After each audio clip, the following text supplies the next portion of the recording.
Aches and pains are one reason to book an appointment with your family doctor if you have one. But what about your mental health? That still carries stigma for many people, despite efforts to end that stigma. It doesn't have to, though. CBC medical columnist Dr. Melissa Lem is here to shed some light on how patients can start addressing mental health issues in their GP's office. Dr. Lem, always good to see you. What is your role as a family doctor when someone perhaps suspects that they have a mental health issue or that you suspect that they have one?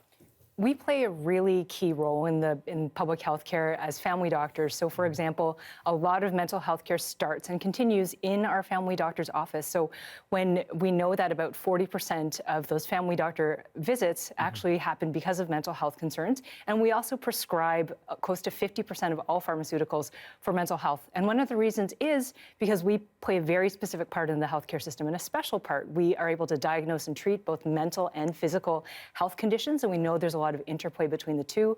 Also, we have longitudinal relationships with our patients, so we bring knowledge of the whole patient to each encounter, and patients trust us. So when they're opening up about their mental health concerns, it's easier for them, and also when we come up with treatment plans together, it's easier for them and more likely for them to follow them. If they don't bring it up and you have a suspicion, how do you broach that topic? I want to let patients know that the easiest way for them to interact with their family doctor around it is to be open and honest. And it also is important for us to be the same with our patients. And I think that begins, in fact, when the patient books their appointment. So just say right up front, I'm booking it for a mental health condition or depression or anxiety, so that we are prepared to have that conversation with them. And I think this is a concern, this is an issue we should bring up when we do general health screens, like at physical exams, for example, or annual physicals. Bring up mental health as another vital sign. There has been a lot of effort through various initiatives from doctors and other healthcare professionals and organizations to deal with the stigma of mental health. How do you think we're doing with that? Are we making a difference? I think there has been some improvement over the last few years, certainly, and stigma does exist, though. It still does exist because of misinformation and lack of information, and there are a number of kinds of stigma. So there is public stigma because of historical and cultural factors.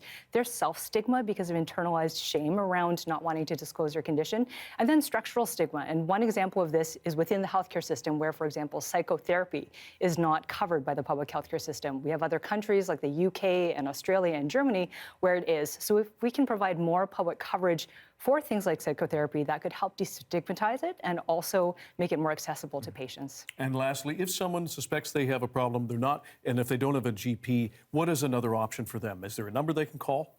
There is a provincial hotline. It's 310-6789, which you can contact for both kind of urgent and less urgent mental health issues, and they'll connect you to different resources and talk to you. And there are a number of other hotlines and online chats, in fact, available for different groups like youth, Indigenous peoples, elders, and people who use substances, so you can get more tailored care. Even if you don't have a family doctor, there is help available. Dr. Melissa Lem, we always appreciate your time and your expertise. Thanks for joining us. Thanks, Dan.